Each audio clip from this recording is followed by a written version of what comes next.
ஏன்டா, என்ன பிரச்சனை உனக்கு? ஏன் மூஞ்ச உம்முன்னு இஞ்சித்தனை குரங்க மாதிரியே வச்சிருக்க? இல்லைங்கடா, இந்த ஆணவ கொலையை பற்றி நம்ம விஜய் அண்ணன் எதுவுமே அறிக்கை விடலையா? அதுதான் மனசே சரியில்லை. ஆமாம், இருக்கணும்டா. கரெக்டு தானே. மக்கள் பணிக்குள்ளே வந்ததுக்கப்புறம் இது மாதிரி தமிழ்நாட்டில் நடக்கிற அக்கப்போர் அநியாய போருக்கெல்லாம் குரல் கொடுத்தா தானே ஓகே, நமக்கான தலைவர் வந்துகிட்டு இருக்காரு அப்படிங்கிற ஒரு தாட் இருக்கும். இவ்வளோ பெரிய விஷயம் ஓடிட்டுருக்கு. ஊரில் இருக்க எல்லா யூடியூபர்ஸும் இதை பற்றி பேசுகிறாங்க, எல்லா மீடியாவிலையும் இதை பற்றி பேசுகிறாங்க.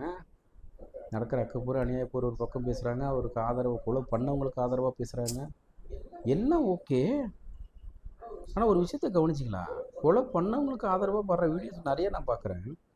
ஆனால் கொலையாண்ட அந்த ஃபேமிலியை பற்றி பெருசாக எந்த ஒரு மீடியாவிலையும் நான் பார்க்கல. அது ஒரு வருத்தமாக தான் இருக்குது. ஆனால் தலைவர் பேசியிருக்கணும்லே, இல்லை உங்கள் அண்ணன் பேசியிருக்கணும் மச்சான். ஏதாவது ஒரு கண்டனம் தெரிவிக்கணும், ஏதோ ஒரு விஷயத்த பண்ணியிருக்கணும். ஏன்னா இப்போ ரீசெண்டாக நம்ம ராகுல் காந்தி சாரை கூட அரெஸ்ட் பண்ணுறது கூட ஒரு கண்டனம் தெரிவித்தார். அது நியூஸில் பார்த்தேன். ஆனால் இதுக்கு ஏன் பண்ணலை அப்படிங்கிற வருத்தம் எனக்கும் இருக்குடா. உங்களுக்கு தெரிஞ்சா கமெண்ட்ல சொல்லுங்கள், ஏன் பண்ணலன்ட்டு. ரீசன் தெரியாமல் நம்ம எதுவும் சொல்லிடக்கூடாது இல்லையா? அவர் எதுவும் நினச்சிருக்கலாம், அது என்ன நினைக்கிறா நமக்கு தெரியல. அதனால் அதாட்ட சொல்லாமல் இருப்பாங்க. நீ ஒன்றும் ஒரி பண்ணிக்காத, லூஸில் விடு, கமெண்ட்ல சொல்லுவாங்கள்ல, தெரிஞ்சுக்கலாம் நம்ம. சரியா? போய் வேலையை பாடுறேன், டல்லாக ஆகாதடா, போடாடே.